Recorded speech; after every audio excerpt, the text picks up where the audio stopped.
বাতাস এবং অনেক প্রচুর পরিমাণে পানি, নতুন পানি থাকার কারণে আরও অনেক ভালো লাগতেছিল। আপনাদেরকে দেখাইতে পারতেছি। দেখুন এই যে পিছনে আপনি প্রচুর পরিমাণে বর্ষার মৌসুমে পানি এসেছে। এখানে শাপলা বা পদ্মফুল যেটাই বলেন না কেন প্রচুর পরিমাণে ফোটে।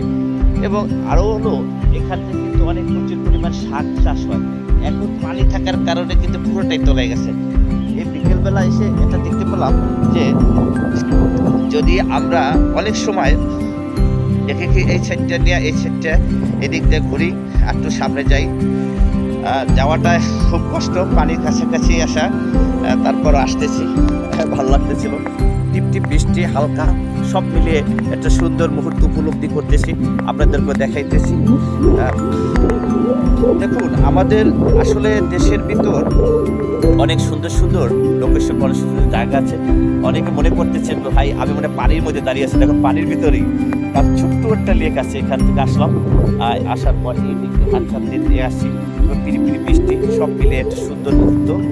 আমাদের দেশের আনাচে কানাচে এরকম অনেক সৌন্দর্য আছে।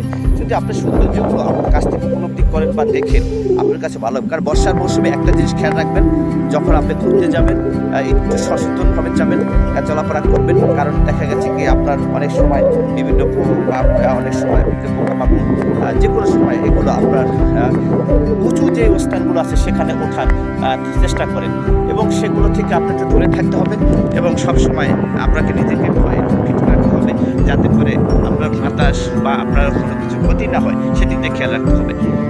একটা জিনিস হলো দেখেন, আমি আপনাদেরকে আরও দেখাই। এই যে দেখেন কত সুন্দর আজকে সব কিছু মিলে একটা সুন্দর ওয়েদার। বিশেষ করে আমি এখন যেখানে দাঁড়িয়ে আছি সেটা বলার এই সাইডটা নতুন পানি আসার কারণে আরও ভালো লাগতেছিল। আরও সামনের দিকে আপনাদেরকে নিয়ে যাব বা দেখাবো, সেটা শুরু করবো না। কারণ হলো এখানে আপনার অনেক পানি, সুন্দর। আজকে খুব ভালো লাগতেছিল। আর হাঁটতেছি, আপনাদেরকে দেখাই। আমার দেশের আসলে সৌন্দর্য কমতি নেই। এই সৌন্দর্যগুলো আপনি যদি ইচ্ছা করেন করতে পারেন। দেশের ভিতর বা দেশের আনাচে কানাচে এরকমই অনেক গ্রাম আছে। গ্রামের সৌন্দর্য প্রেক্ষাপট সব কিছুই আবহাওয়া আপনার অনুকূলে। বিশেষ করে যদি এখানে একটা নৌকা থাকতো আমি বাইতে পারতাম এবং আপনাদেরকে দেখাইতে পারতাম। এটাই খুব ভালো লাগতেছিল। দেখুন আপনাদের দেখাই এই সাইডটা আসো হাঁটেন আরও। খুব বিশেষ করে হাঁটতেছি আর দেখতেছিলাম, খুব ভালো লাগতেছিল। আপনারা সবাই ভালো থাকেন।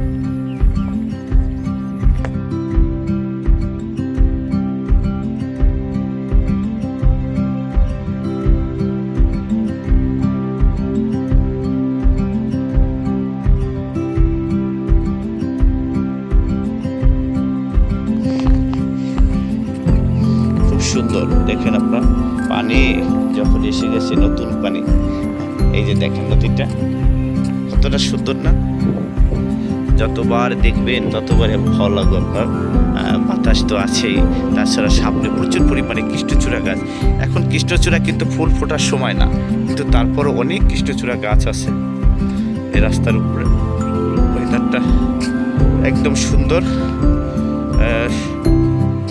বিশেষ করে যখন আপনারা বিকালবেলা নৌকা নিয়ে আপনি ঝিল পাড়ে বা এই বোরিংয়ের কাছাকাছি যে নদীগুলো ছোট ছোট আছে সেটা ঘুরবেন, তখন আপনার কাছে একটু অন্যরকম অনুভূতি কাজ করতে পারে।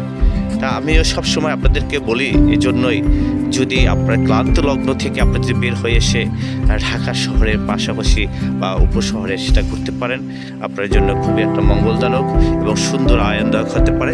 আপনারা সবসময় চলে আসেন এবং এই সৌন্দর্যগুলো আপনারা উপলব্ধি করেন।